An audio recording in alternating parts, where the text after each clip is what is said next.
Good morning, my brothers and sisters. Welcome to episode number 33, which is the last episode, other than maybe a review, of 1 Timothy. We're in chapter 6, last two verses. I'm going to title this, Oh, Timothy, Guard. So he's going to give us an imperative here, but it's with a heart impassioned plea that Paul is going to give.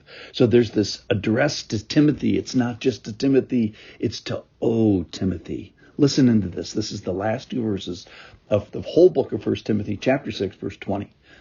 Oh, Timothy, guard the deposit entrusted to you.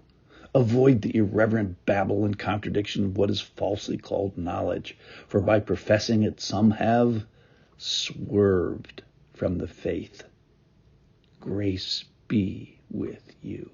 Period. This reminds me of a passage in First Thessalonians chapter 2, verse 7.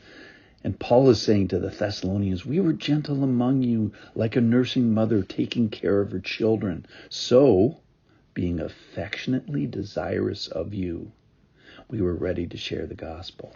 And I like that term, being affectionately desirous of you. And that is the heart of Paul that comes through. So he's giving Timothy a charge, but he's giving him a charge with the heart of Paul.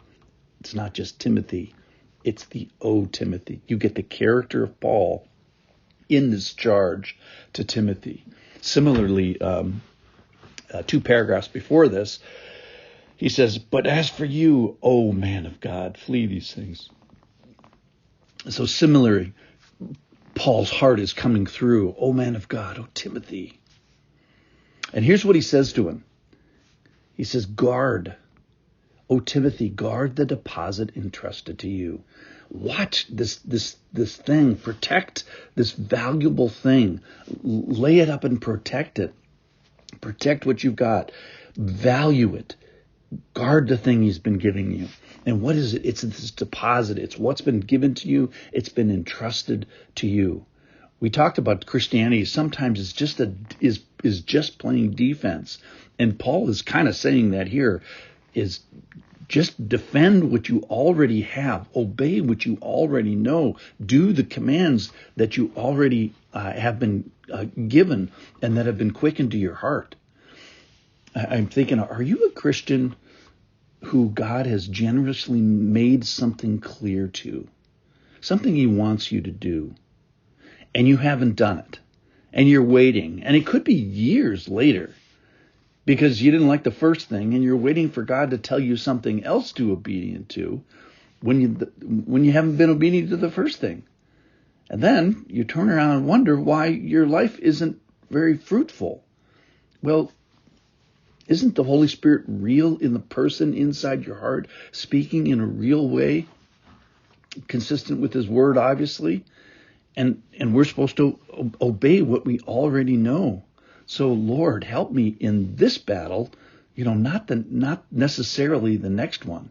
So just the defense of the territory we already have. And then he says, Oh, Timothy, guard the deposit entrusted to you. Timothy has been entrusted with a message. And later in 2 Timothy chapter 2, verse 2, Paul is going to talk about this entrusting process. And he's going to tell Timothy in another letter, what you have heard from me in the presence of many witnesses, entrust to faithful men who will be able to teach others also. So Paul is saying, I want you to do the same thing I'm doing to you. Do it to the next generation. So I have identified you as a faithful man, and I have entrusted to you this great gospel. And you, likewise, are going to be looking for faithful men to entrust, pour the gospel into, entrust to faithful men who will be able to teach others. So if Paul is generation 2, let's say, and Timothy is generation 3, Timothy is supposed to be looking for generation 4. And who knows what generation we're on now, 28 or something like that. Think of all the people who have been faithful in lines before you. So he's saying to him, be aware of the value that you have here. I looked for you. I looked for a faithful man. I entrusted the message to you. And, oh, Timothy, be careful with it. And if you were God, I don't think you'd ever do this. It's like, what's Jesus' plan? I know I got these 12 guys, 11 guys. And so this process of identifying and trusting and having that person guarded and value, and then he's going to say here, avoid and don't swerve, and then entrust it to somebody else. Oh, Timothy, guard the deposit and trust you. Avoid these things, for by professing some of these knuckleheaded thoughts, some have swerved from the faith. They've deviated, departed, they'd lost their way. So you get the sense here, this is life and death. These false teachers have made a shipwreck of their faith. And other people, by the desire to be rich and love of money and the wrong cravings, have plunged themselves into ruin. That's in 6, 9, and 10. They pierced themselves with many pangs. Similarly here, he says, don't swerve. Don't make a shipwreck. Don't pierce yourself. So start by guarding and valuing and obeying the things that have been entrusted to you, and don't go off the mark.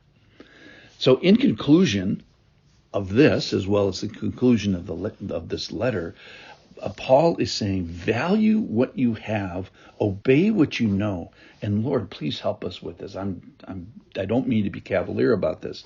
I just mean to be obedient. And let's guard and protect what we already have. Let's treasure the thing that's already been entrusted to this. And Paul knows this, this is tricky and difficult, and he has this passion for Timothy. The heart of Paul comes through here. It's, oh, Timothy, and I've entrusted this with you.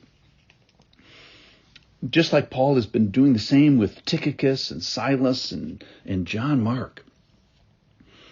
So I've identified you as faithful, and now you have been entrusted. Please, Timothy, value what you've got, guard what you've got, and then repeat as less necessary over the generation. Timothy, guard. This is the end of 1 Timothy. Thanks for listening.